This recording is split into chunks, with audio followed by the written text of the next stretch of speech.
انتہائی قابل احترام میرے ماتھے کا جومر اور علم کی روشن کرنے بکھیرنے والے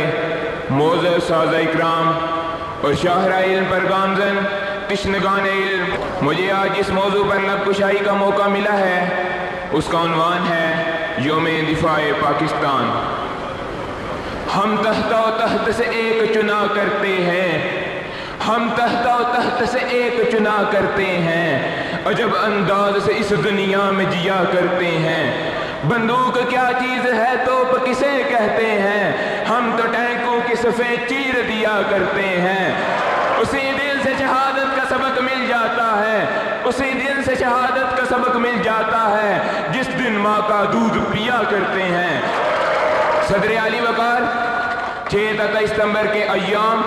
ہر سال ہمیں اپنی تاریخ کے اوراق پلٹنے پر مجبور کرتے ہیں۔ ہم اپنی تاریخ کے اوراق پلٹ کر دیکھتے ہیں تو کبھی تو ہمیں اپنے اسلاف سن 47 میں دوران ہجرت اپنے جسموں میں سلاحیں گونپنے والے اس ظالم مکار کے سامنے سر اٹھاتے نظر آتے ہیں، تو کبھی سن 48 میں راجہ سرور کی قیادت میں بارڈر کو چیر کر آگے بڑھتے ہوئے دکھائی دیتے ہیں، کبھی سن 65 میں اپنے جسموں کو ٹینکوں تلے لٹاتے نظر آتے ہیں، تو کبھی وہ سن 98 میں چاگی پہاڑیوں میں کامیاب تجربہ کر کے دشمن پہ دھاک بٹھا کے 99 میں اسے بھگاتے نظر آتے ہیں۔ غرض سرحد پار دشمن نے جب بھی کفریہ طاقت کے نشے میں چور بازو آزمانا چاہے، خطے میں بدامنی اور انتشار پھیلانا چاہیے، تو سلام پاک فوج کے جوانوں کو جنہوں نے ہر دفعہ نصرت الہی سے دشمن کے مذموم مزاحم کو ہاتھ میں ملا کر اس کو ناکو چینے چبوا دیے۔ انہیں کیا معلوم کہ ان کا سپاہی سرحد پر آتا ہے تو چند سکوں کے عوض آتا ہے، لیکن پاک فوج کا مجاہد سرحد پر جاتا ہے تو ایک ماہ کی عبادت سے بہتر اجر لینے کے لیے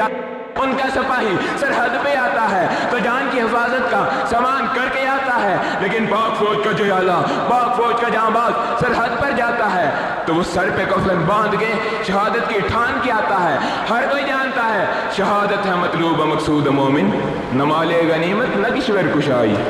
صدر اعلی وقار اس بات کا مشاہدہ دشمن نے 6 ستمبر کو اپنی آنکھوں سے کیا،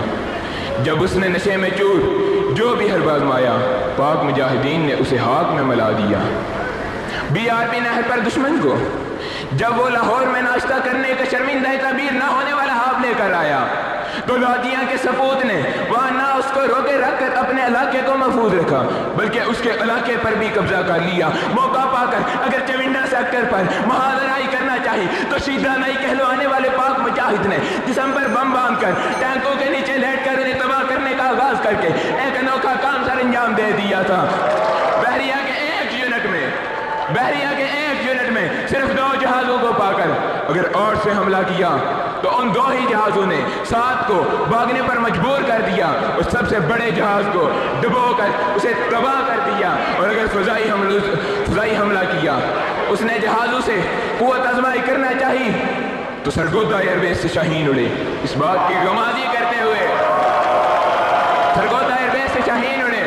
اس بات کی غمازی کرتے ہوئے کہ نہ روک سکیں گے شاہینوں کو یہ مندر کے پجاری، اب جوڑے ہیں تو آسماں چھو کے رہیں گے ہم۔ پھر چند لمحوں میں اس کے غرور کو خاک میں ملا دیا اور اس کی طاقت کو ملیا میٹ کر دیا۔ اب بھی اگر دشمن نشے میں چور ہم سے بازو آزمانا چاہتا ہے تو ہم اپنے اسلاف کے نقشے قدم پر چلتے ہوئے اپنی جان کو قربان کر دیں گے اور اسے چیلنج کرتے ہیں، تم یزیدی ہو سے لشکر لیے چڑھ دوڑو گے، ہم حسینی ہیں اکیلے ہی نکل آئیں گے۔ اور اے ظلم و تشدد کے نمک ہار یزیدو، طوفان کبھی رکتے نہیں کاغذ کے پلو سے، لڑنا